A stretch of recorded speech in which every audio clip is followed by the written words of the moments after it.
Good morning, everyone. It's October 31st, 2020. I'm Eric.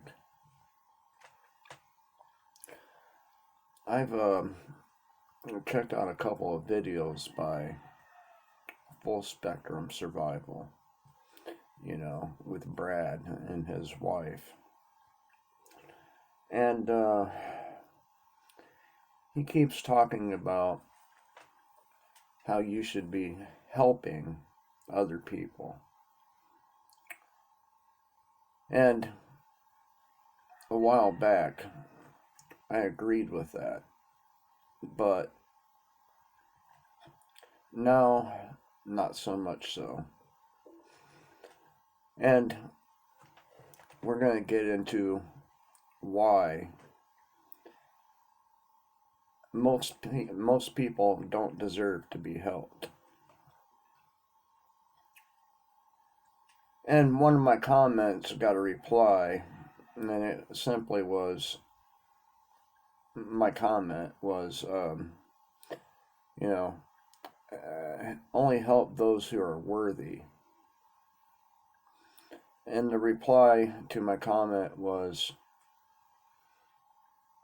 were we worthy when Jesus died on the cross?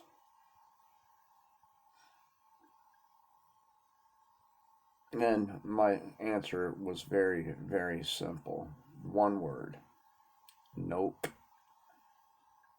We were not worth that sacrifice. But nonetheless, here we are. So, here's the thing. I have found in my life that no good deed goes unpunished. Every time, with very, very little exception, every time we've helped other people, it came back to bite us in the ass. And so it's made me a rather cynical type of a person. And I'll give you a couple examples here.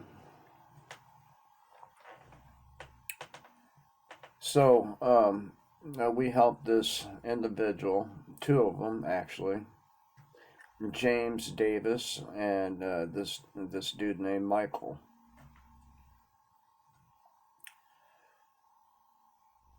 James and both of these people, but we're going to talk about James first.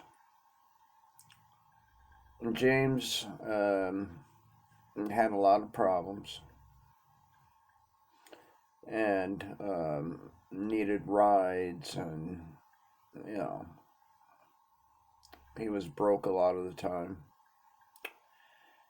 And when he didn't have any weed, I would give him a little bit, a couple grams of weed. I mean, give it to him. I didn't charge him. And I known him for years, right? Well, James got a lot of help from us, a lot. And one evening when he was leaving our home, he gets pulled over. They find a little bit of weed that was given to him for free. And threatened him. Now, he didn't have any children to threaten with or make threats against, meaning they could not say, if you don't give us the information that you want or we want, we'll take your kids away from you and put you in jail. They'll be in foster care for a year or so. It didn't even take that to get him to roll over. So he snitched on me. He made a statement with the police saying that I charged him money, and I didn't. And when he tried to pay me back several times, I would not accept the money. And finally, I got sick of him trying to push the money on me because I was thinking it was a pride thing, you know. And bam, there's a charge, distribution. Now, Michael, he had a daughter that my daughter was friends with. It's a very nice little girl. And she gets sick. And I go buy Michael or his daughter a bunch of stuff, Pedialyte, children's Tylenol, all that kind of stuff, right? Spent around $100. And and the same with him. I had an abundance of weed at the time, so I give him some.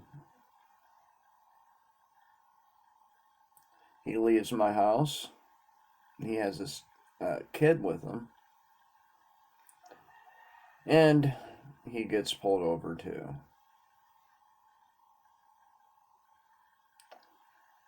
Same thing, only they threatened um, him with taking away his daughter. And I helped these two people out extensively. And these are just the very tip of the iceberg.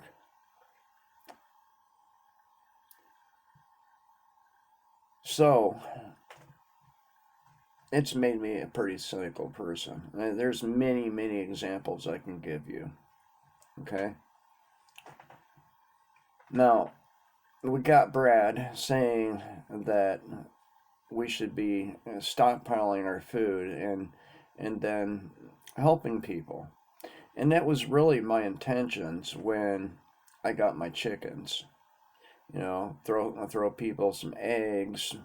If we had any success in breeding the chickens, maybe give them a chicken or two, right? And help them through the tough time ahead. And believe me, there is a very tough time ahead. But since then, my family has been shit on by everyone in our lives. Everyone. Even other family members. And so the idea of helping anybody now is unacceptable.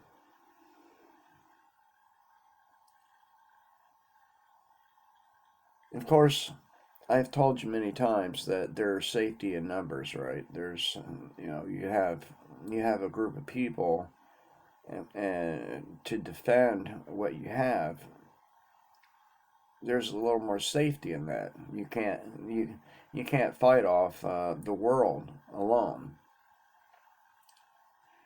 But the problem is, who do you trust?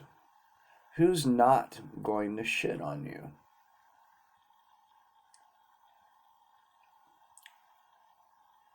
So, I'm leaning towards fuck 'em. let them go hungry. And I'm leaning heavily in that direction. Fuck them. And we had this conversation with my wife's mother and sister and brother-in-law, and we said we're not helping anybody. And her mother got all offended by this and said, "Well, if I needed help, you wouldn't help me in that situation." And our reply was, "Did you believe us when we told you that this shit was going to happen?"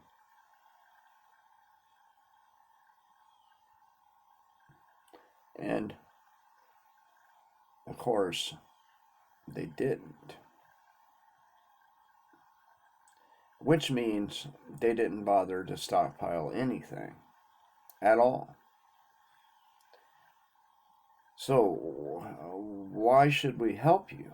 If you didn't believe us then, what makes you think you're going to believe us in the future when we tell you something else is going to happen?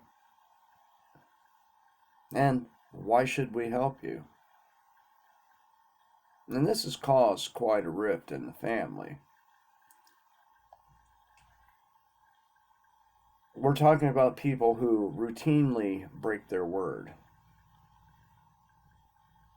who routinely blow you off, but they have the nerve to have this expectation that when shit hits the fan, you're going to be there with open arms to bail them out.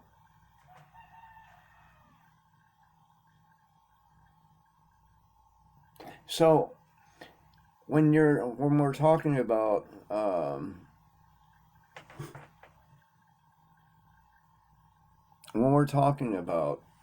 helping other people, and if you're a good person and you have a bleeding heart, you gotta set up some kind of standards. And my idea is this: you do an interview, much like you would for a job.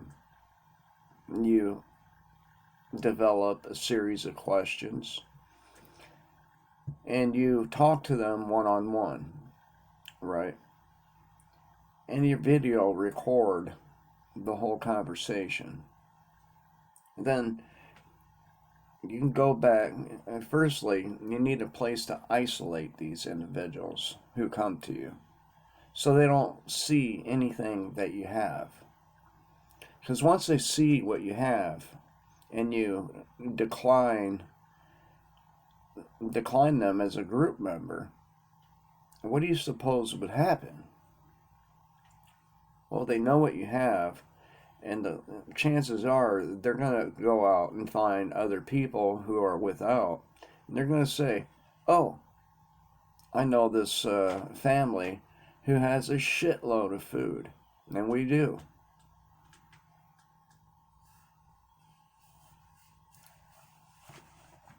And other things. Let's go take it.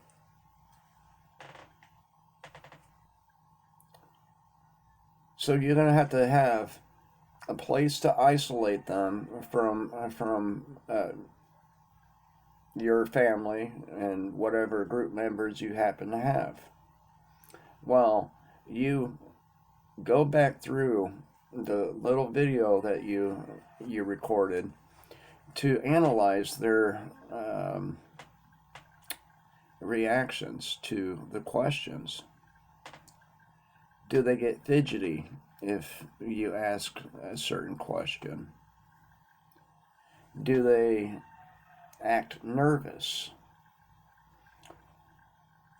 Are they hesitant in their answers? Now, one of my questions that I've that I'm going to ask people is I'm going to throw at them a hypothetical. Let's say you're driving down the road and you're in the left-hand side, left lane, and I come up and I'm going faster than you. I can't pass you on the right because there's another person going about the same speed. What do you do? If they say anything other than move over and let you pass, that's a strike, because it shows their unwillingness to be cooperative. And this is just one question. And then you ask the question, well, have you stolen from anyone or any store or anything like that? Have you killed anybody? Have you caused anyone serious harm? And you develop your list of questions. And you ask them, instead of having them write down their answer, you ask them in an interview type fashion. You record the interview, and then you go back through it like a boxer would, and you watch the interaction and see. And then you make a judgment based on the interview. And you don't tell them that their membership depends on the interview. You don't tell them that at all.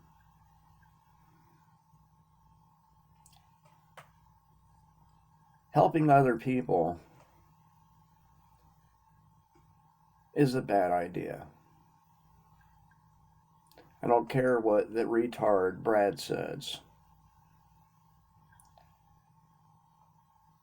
It's a bad idea. There was an elderly couple who felt sorry for a man who was walking in the wintertime without a coat. They pick him up. You know what happened to him? They got fucking killed. That's what helping others gets you.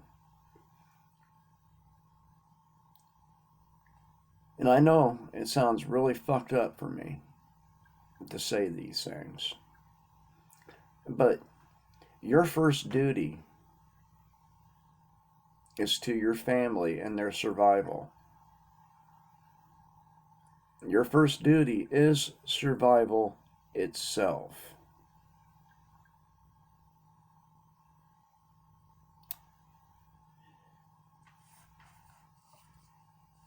So I say fuck them.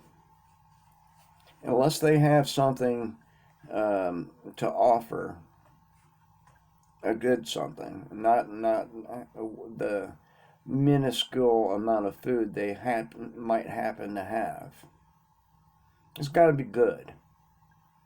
You know, like a skill such as chemistry or carpentry or electrical engineer or something like that. If they don't have anything to offer,